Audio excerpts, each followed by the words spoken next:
Welcome back to the podcast. Today, I have with me one of my friends, and I'm super excited to get to talk to her.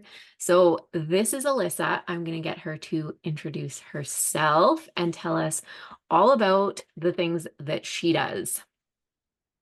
Hey guys, I am Alyssa and I work with a company called Alyssa's Yellow House, which I founded after my adult diagnosis of autism and ADHD. And the reason I started this was because around the time that I got diagnosed was during pandemic time when we were all at home all the time. And I had been able to ignore the state of my home for a long, long time, right? Like we've all been there where if you're away from home for 8 or 9 or 10 hours a day, there's a lot you can let slide. And suddenly I was at home constantly and I stopped being able to let it slide. And I absolutely had to find solutions. And then I was diagnosed. And my background is in education.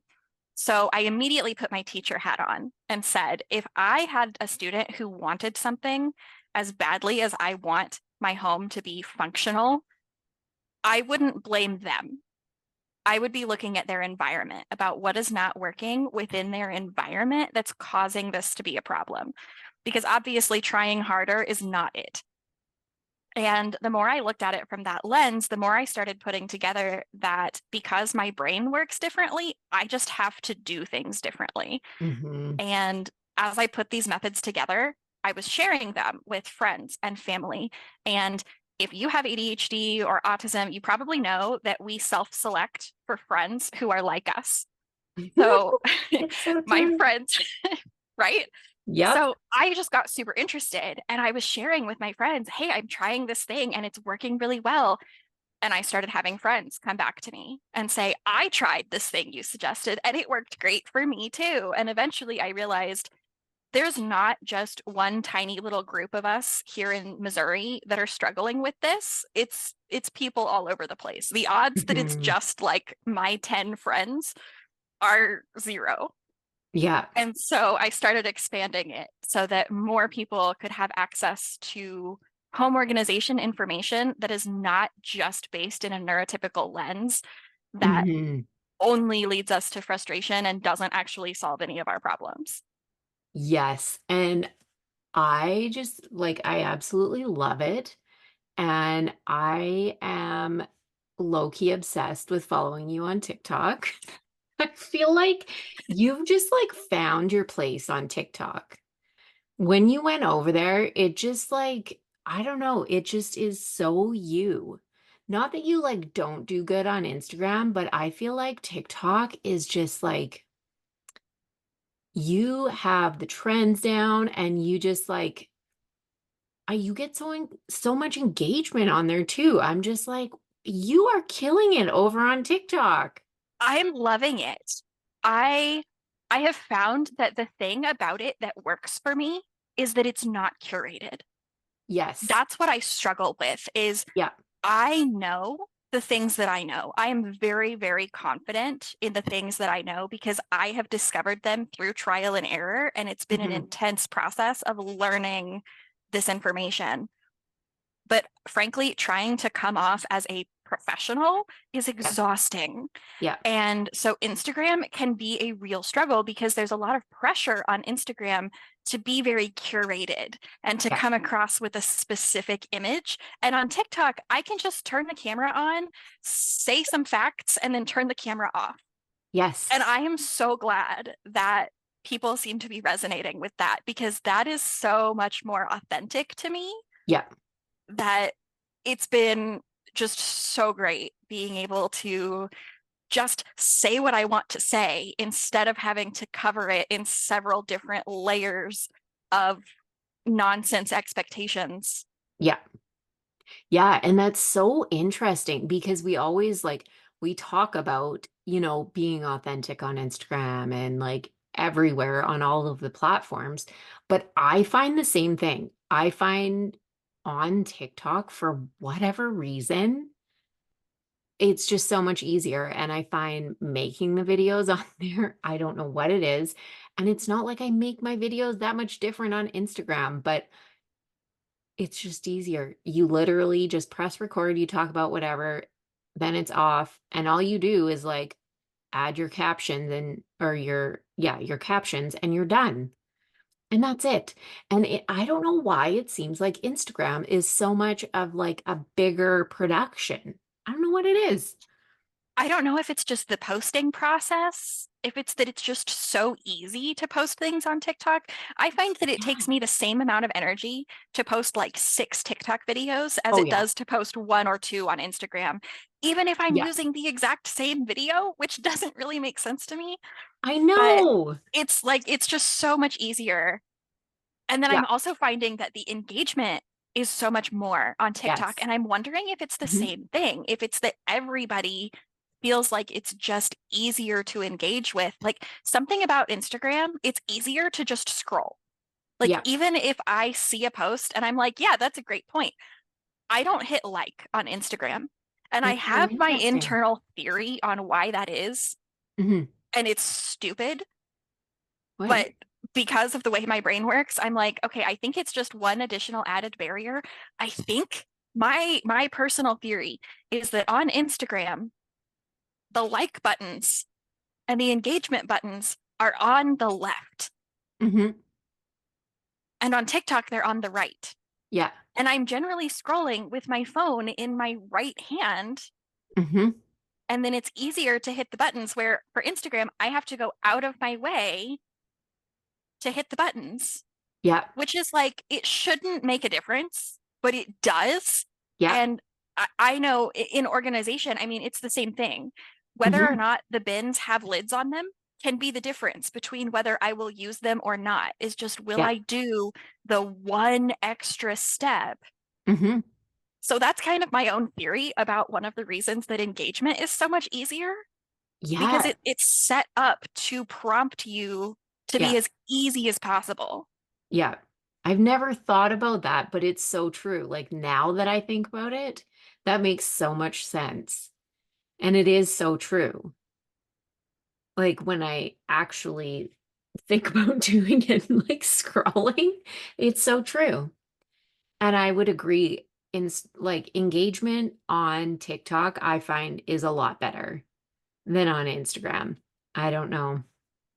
It's very interesting. And a lot of people are, I find a lot of people though are scared to make the leap over to TikTok and they want to stay with Instagram, even though they might complain about the algorithm on Instagram. They don't want to try TikTok. And I get it. It's a different platform. Like it is different, but it's not nearly as hard as people think. No, It's I so was easy. expecting it to be very complicated. Yeah. And I I've know. I've kind of tried, like, because I know myself and I know that I what I want to do is jump in and do everything all at the same time. And generally Mm. that's like the worst possible answer. Yeah. Like that is how I drag everything out and then walk around it Mhm. on the floor for 3 weeks, because I ran through all my motivation when I was halfway done. Yeah. So I tried to really set up my Instagram and feel good about it before I moved to the next thing. And I am now thinking, like, I could have done this so much earlier, because it is not hard to learn. It's not complicated. It's extremely intuitive. Yes. Yeah, it's so easy. And especially like even when you look at setting up like your bio, you get barely a sentence. You get like Hmm. half a sentence. So you can't even really think about what you're going to put there because you have no options. Like Right. you don't even get to think about it.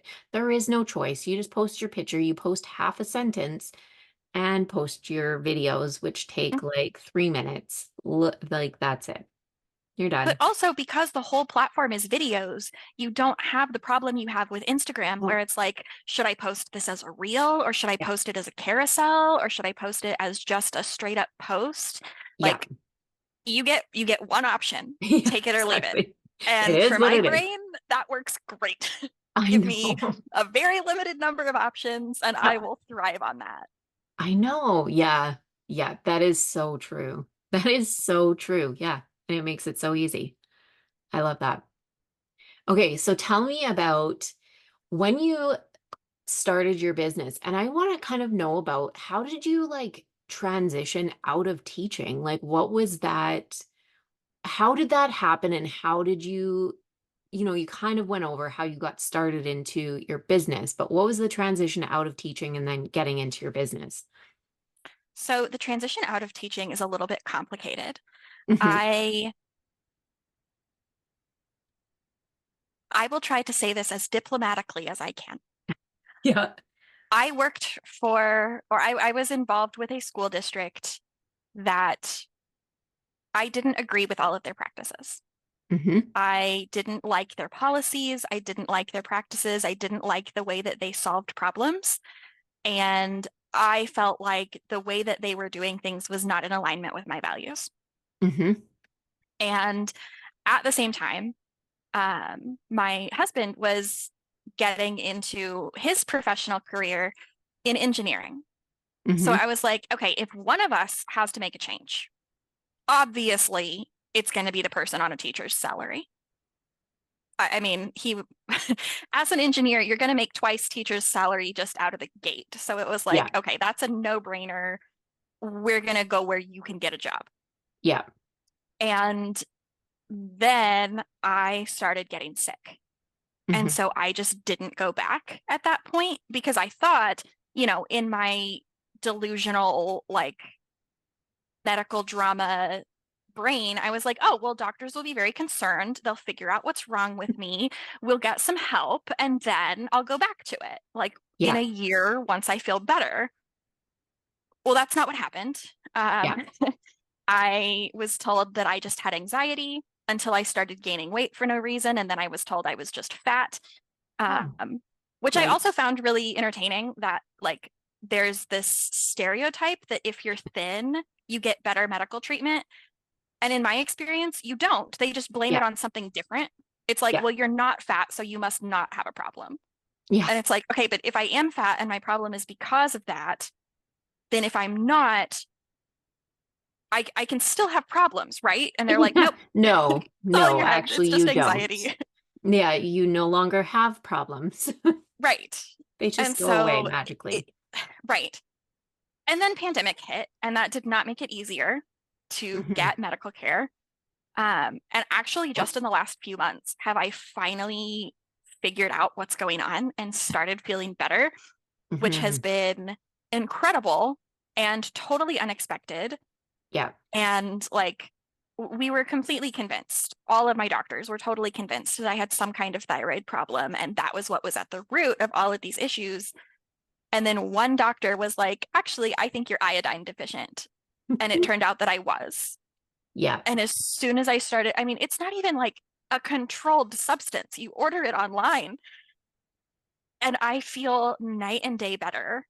Yeah. But of course, by this point, having seen, the state of education and especially where I live, I would love to go back to it someday, but I don't think it wants me. Yeah. The way that it is not in alignment with the things that I believe and the convictions that I have. So Hmm. I have had people ask, like, would you someday go back to it? And I think potentially I might, but so many things would have to be very different that I Yeah. just don't see that happening Yeah. anytime remotely soon. Yeah. Yeah. And I think that that's totally fair. But I think that it's so, like, I love that you can see that and that you actually made the decision to choose something different because, like, I'm a huge proponent of doing that, obviously. And I think too many people stay in, careers and situations that they don't necessarily like, but they don't like they think that they don't see a way out of, or they're unsure what it's going to look like on the other side. And, you might not know, like you wouldn't have known what it was going to be like to not go back to teaching or not have a teaching job. But at No, the same time, what's better, staying in that or choosing to do something different, like to be happier with your life.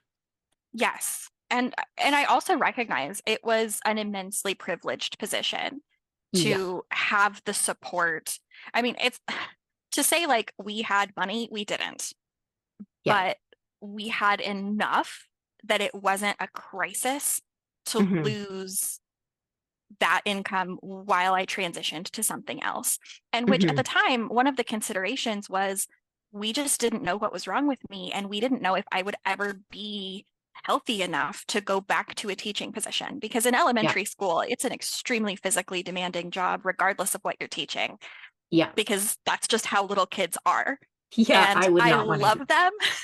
And I thrived in that environment when I was healthy. And I was just not sure if I would ever be healthy again. And so the idea of trying to plan for a time when I would have that much energy was very questionable. Yeah. And so when this other opportunity came up and was like, this is something I deeply understand, this is something I'm really good at, this is something I have an opportunity to share, I grabbed onto it with both hands and said, this is where I'm going to focus my time and my efforts Hmm. instead of planning on something that may never happen. Yeah. Yeah. Especially like the energy part. This is so funny. I just have to tell this story because it's hilarious. The energy part of dealing with kids in schools and little kids. So I am part of the school council at Alexandra's school. And so this was a couple years ago now. And we volunteered for supervision over lunch hour. And I've told them since I will never do this again because I was the worst volunteer ever. I kept the kids like they were good, but no one got out for recess because no one got out because I could not get them out of their classes. It is like hurting, I don't even know what. Like they say hurting cats, it was worse than that. It was so awful. They were all over the place. No one had like, and it was winter. So, winter in Canada, you have to get like your ski pants on, your mitts, your boots, your jacket. Yeah, no one had anything on. It was a fucking disaster. So, that was my one and only time that I will ever be doing anything close to doing See, anything. I Yeah. loved it. I thrived on that environment when I was healthy because, and I think in some ways, like I didn't know at that time that I was autistic, but Hmm. looking back, I think that helped me so much Yeah. because I was giving clear, simple instructions. I was telling them exactly what I wanted them to do, Hmm. and they have no problem doing it. They do have problems with ambiguous instructions. Yeah. And I worked with very, very young kids, like ages 3 to 7 at various points. Hmm. So you need to be very clear. I Yeah. want you to do this, and then this, and then this, and I do not want you to do this or this. And they're good with that. But I think that since that came naturally to me and it was not something I had to learn, Yeah. that it really helped me because I, especially after I learned that I was autistic and ADHD, I was like, that makes so much sense because those are the kids that I worked with so well when other Hmm. people really struggled with them. Yeah. And I think a lot of that is stuff that I've sort of brought with me Yes. now working with adults because a lot of the ways that the school system sort of trains you to work with those kids is very punitive. Yeah. And I don't believe in that. I had a student that I was working with at one time when I was like still like I hadn't even graduated yet. I was doing an internship and there was a student who very much was ADHD and struggling. Hmm. And most of the other teachers, when they would interact with him, would say things like, well, if you can't focus and you can't sit still on the carpet with us, then you'll have to go back to your seat. And Good I luck. was right. And I was doing the exact same thing, but I would tell him, hey, buddy, you also deserve to learn. And Hmm. if your brain is struggling to learn here on the carpet with us, please feel free to go sit at your desk if that's where your brain learns better. And Hmm. no problems. Yeah. And within like a couple of weeks, if he would get squirmy, I could just look at him and he would just get up and go sit at his desk. And we didn't even have to have a conversation about it. But Yeah. also, he felt like I was offering him that as an opportunity Yeah. because I was. If he wanted Yeah. to go sit at his desk and squirm, I don't care. It's not bothering anybody else. Yeah. If he's not in danger of like kicking someone, uh, Yeah. whatever works for his brain is fine. And Yeah. I had other teachers that would ask me, like, why does he just do things for you? We can't get him to do anything. And I'm like, I Hmm. don't know, because I treat him like a person who's trying. Hmm. Like, it's not his fault if I am putting him into an environment that doesn't serve him. Yeah. So just like I think that's something that has been really helpful to bring with me is just this idea that if you are really trying and something is not working for you, it's probably not that you need to try harder. No. Like I you need to know. change what you're doing, and Yeah. just being told that trying harder will fix it is absolute bullshit. Like it's not going to fix it. It's not going to No. make it better. It's going to make you more frustrated and burnt out, but it's Yeah. not actually going to solve your problems. No. Yeah. No, that's not the thing. That is definitely not the thing. And I know that drives me nuts too, because I also have ADHD and I'm like, that no, like trying harder is literally going to make me, well, I'm not going to be able to. I'm going to like not intentionally try less, but I'm going to get more distracted is what's going to happen because that's how my brain works. And I'm going to start doing a million other things if I actually try harder when I'm at my limit, because Mhm. that's not how things work. Like, No. Well, and that's also how we develop things like learned helplessness and the belief that we just can't do it, mhm, when really we're trying to do it in a way that's wrong for yeah, us, that does not work for us. I mean, there are so many places where if we saw someone trying to do something in a way that was totally ineffective, we would be like, "Hey, have you ever considered not doing that?" yeah, Rather than saying, "Hey, why don't you try harder?" Like I yeah, use the analogy with clients all the time. Like if you went to your mechanic and you saw that he was trying to fix your car with oven mitts on, you would be like, "Hey, have you ever considered not doing that?" Like taking them off. this Yeah, this seems like a deeply ineffective way to do things.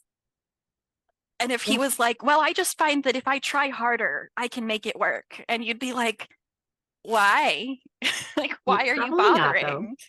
Yeah, Like, what?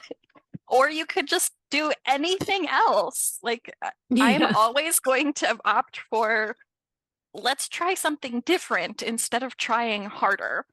yes, exactly. So talk about like how you've brought this into your business now and the ways that what you do now and with organization and all of the things and how that really applies to your business now.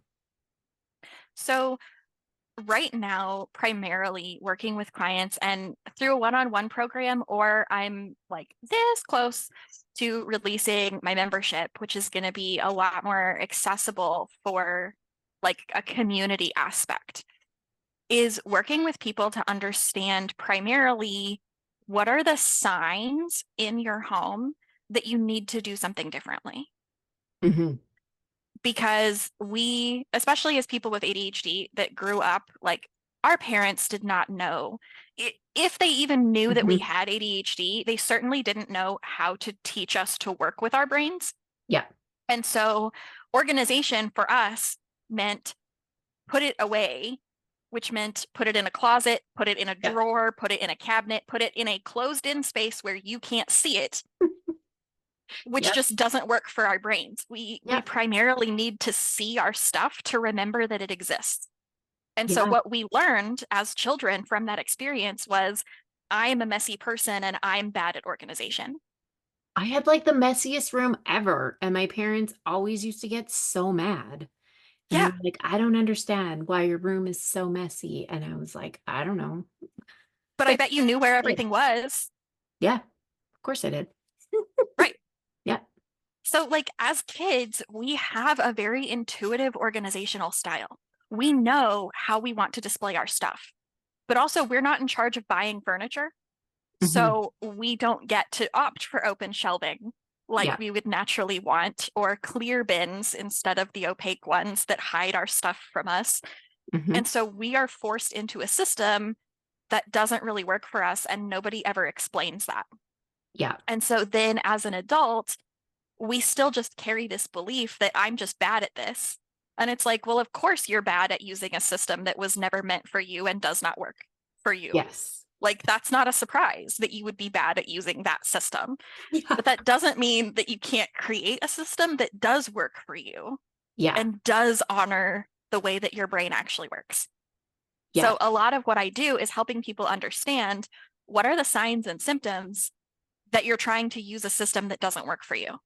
And Hmm. then once you have figured out, aha, here's the problem, what do you do about it Yeah. to move toward a more effective, more functional way to do things? Because Yes. if you feel like you're spending every minute of every day trying to keep up, you're Hmm. using the wrong system. Yeah. You're using someone else's system, because when what you're doing feels authentic, Hmm. it's never going to be effort free, but it should feel natural and intuitive. Yeah. Yeah, exactly. I love that so much.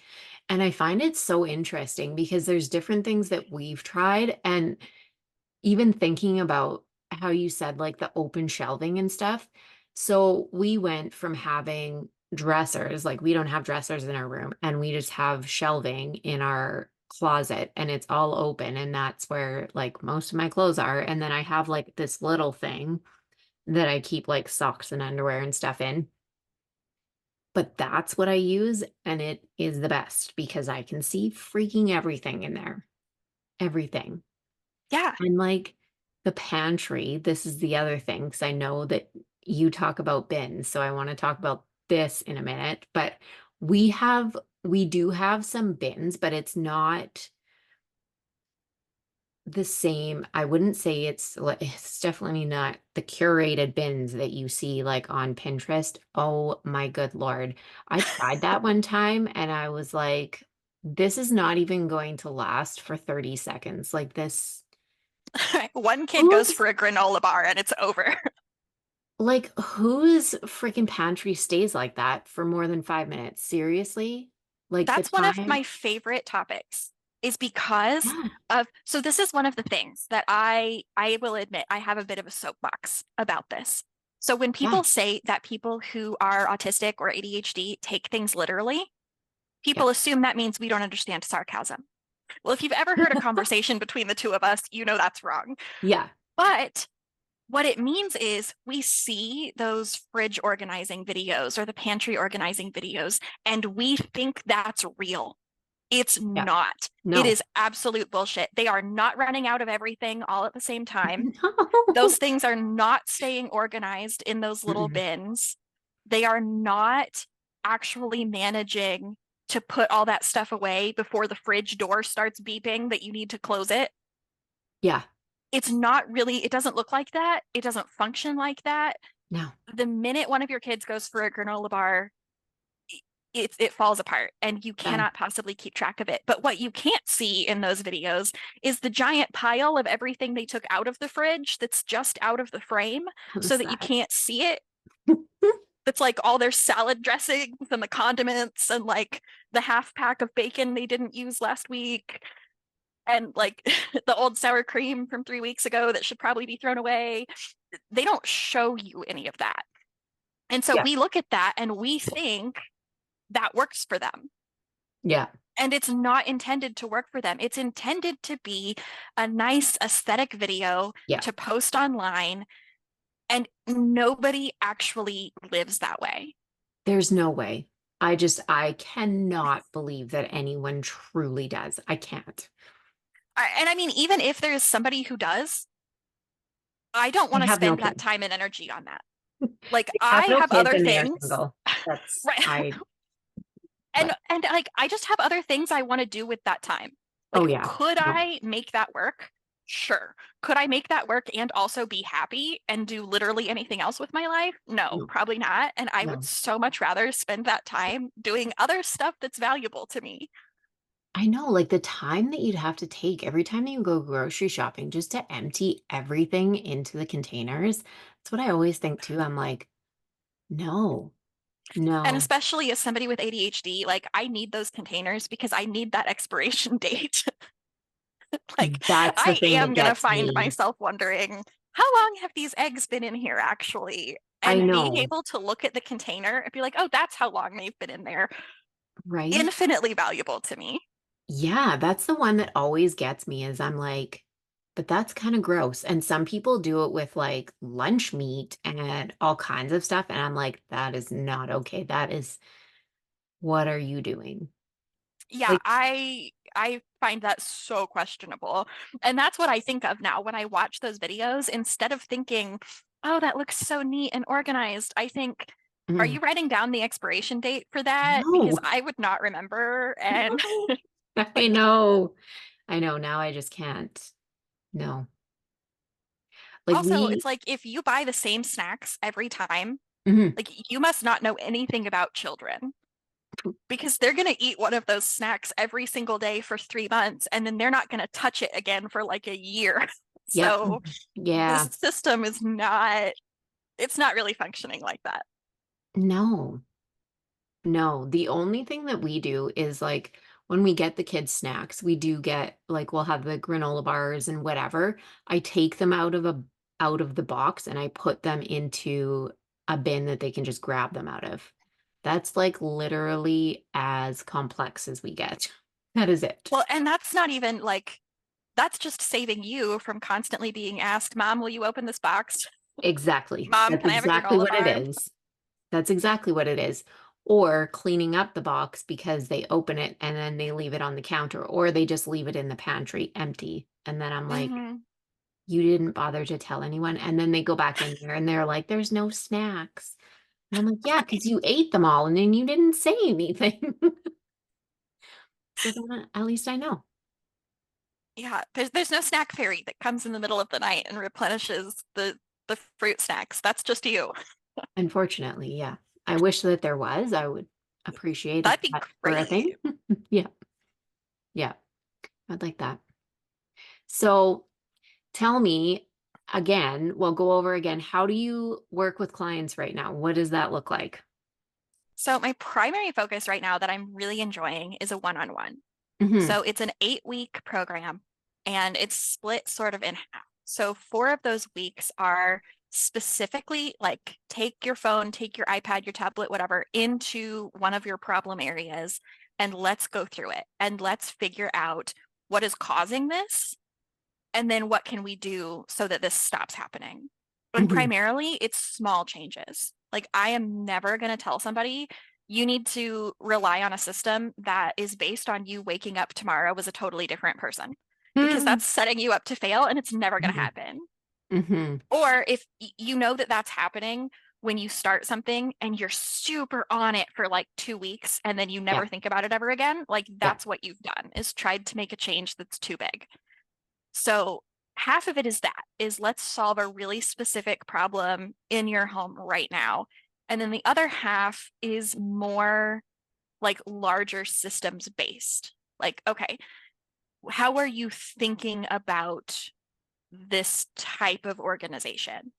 Hmm. And how can we adjust those ideas so that it feels more easy and natural to find those systems that really work for you? Hmm. Like, eh, as an example for that, because that's a little bit opaque, is looking at like the way that we frame tasks in our homes. Because so many of the tasks in our homes are cyclical. Hmm. There's always laundry, there are always dishes, there's always cooking, there's always cleaning. We never, trying to go from start to finish is basically impossible because you never actually get finished. So Hmm. instead, I focus on more of a start to comfort approach. Like, Yeah. where is the point where you're comfortable with it? Because one of the things that I love about tasks that are never 100% finished is that there's no pressure to finish them. Yeah. Like, That's so you true. can't. And so, changing that mindset from I'm never going to be done to I never have to be done is so freeing.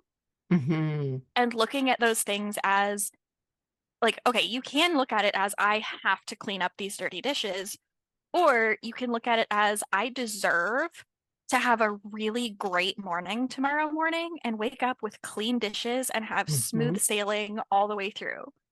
Yeah. And that's so much more motivating than focusing on something that feels like work. Yeah. And then another part of the mindset piece is finding those ways to build in these reminders that help you do things. Because this is another soapbox that I have. So much of the organization industry relies on, well, just make it a habit. Just Mhm. get into the habit of Yeah. whatever it is.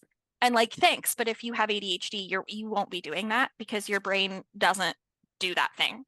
Yeah. Like, I still have to remind myself to brush my teeth, and I've only been doing that twice a day for 30 years. Yeah. So, like, Yeah. trying to use a habits-based approach is not going to It's help you. weird. Yeah. But Yeah. building it into your routine Hmm. will absolutely help you figure out how to get that done. So finding the ways that you're naturally moving through your home and Yeah. then being able to insert those helpful little things that remind you to initiate a task into that routine that you're already doing is Hmm. always going to make it more likely that you'll actually be able to do it than Yeah. trying to make it a habit. Yeah. Oh, I absolutely love that. And I love talking to you about this stuff because, well, it makes so much sense to me with ADHD.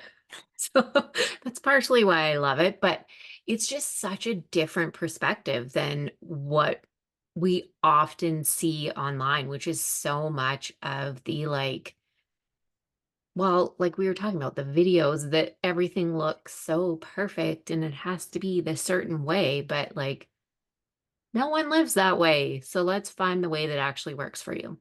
Yes, we are sold this idea that if you just do it right, it can be perfect. Hmm. And it shouldn't have to be perfect, frankly. That feels exhausting to Yeah. me. Like letting go of the need to be perfect Yeah. gets you so much energy back. Yeah. And when you actually get the opportunity to, we don't often, we're not given the opportunity by the organization industry to ask ourselves, what do I actually value Hmm. about my home? Maybe I care that the living room looks nice because I'm always having people over, but maybe my bathroom can be trashed and it doesn't bother me. Hmm. Or maybe it's the other way around. Maybe I don't care if the places that people see are cluttered, but I really care that my bathroom is spick and span all the time, but I get to choose where I want to Yeah. spend that energy. And we are sold this narrative that we have to be spending our energy on all of it all the time, or we're just bad people. Yeah. And this is not realistic. And Yeah. frankly, nobody is doing it that way. They're No. just doing a really good job of making us believe that they are. Well, exactly. Because you can make a video about anything and post it online and pretend that that's your life. I see huge But parallels in a lot of your content on TikTok that talks about like if you have passive income, that doesn't actually mean that you do nothing. yeah. You're sold this idea that that means that you do nothing, but it Yeah. doesn't actually look like that. And it's the exact same in Hmm. organization that we're sold this idea that if your systems are good enough, you only have to spend 15 minutes a day on it. And like, that's great Yeah. if those 15 minutes are really honed in to be systems that work for you. Yeah. Because if I'm using good systems, I can do so much more in 15 minutes than I can if I'm using really crappy systems that are not actually functional for me. Exactly. Yeah. It's always about finding what's actually going to work for you. It's not about trying to fit into what somebody else is doing or what you're seeing online. And I said this the other day to someone else. I was like, you can see all of these things online, and even going into like, this is totally a different tangent, but it's so true because I think a lot of people compare themselves to like how much people are making online. You don't know that they are making that much unless they show you your bank account or their bank account. You have no idea. So No. stop putting so much pressure on yourself to think that you have to show up and get to that level when you Hmm. don't even know for sure that that's true or what the actual level is. No. And even those videos where people like pan the camera around their kitchen and it's like, oh, wow, their whole kitchen actually looks like this. When I was a kid, we were in the process of selling our house. And so it needed to look really nice. And Hmm. they called us at one point and said, hey, we have people who want to come for a showing in like 15 minutes. And Good. we had no time to prepare. And we had stuff all over the place. So we literally took our dirty dishes, loaded them up into a laundry basket, and drove them around town with us for the Well, time that these people were doing the showing in our home. yeah. So even if it pans around and it looks like there's no dirty dishes in the kitchen, you Mhm. don't know if they have thrown their dirty dishes into a laundry basket and they're sitting in the back of an SUV. Like they're Exactly. they're selling you this narrative that like this is just what's happening and that's still only one slice. That is so true. I love that so much. That is Also, I hope hilarious. that now every time someone sees one of these images, they think to themselves, their dishes are probably in a laundry basket in the back of their SUV That's because what they I'm gonna probably think. are. That's what I'm gonna think every single time. I'm probably gonna message you about it. Please do. I love that. I love that so much. All right. Where can people find you if they want all the organization tips and help and ways to do something different than what they've maybe been taught? Oh, please do. Please do something different than what you've been taught. The only possible thing that could happen is that it doesn't work any better. So, like, Yeah. please try it. But definitely find me on TikTok at Alyssa's Yellow House. That is probably the main place that I'm hanging out right now. And then the secondary place that I'm spending a lot of time that is also getting ready to be a lot more active. We're getting more people in there. I'm having a good time with it. Is the Facebook group, which is also Alyssa's Yellow House. Find me on Instagram at Alyssa's Yellow House, but that may or may not be. I may not spend a lot of time over there. So TikTok or the Facebook group are probably your best bet. Awesome. Amazing. So go check out Alyssa. Make sure you go check out all of her things, join the Facebook group. Definitely check her out on TikTok. And thank you so much for joining me. This was a great conversation. Yeah, thanks for having me. I've had so much fun. Absolutely. So if you're watching on YouTube, I would love if you could like and subscribe, and I will catch you in the next one.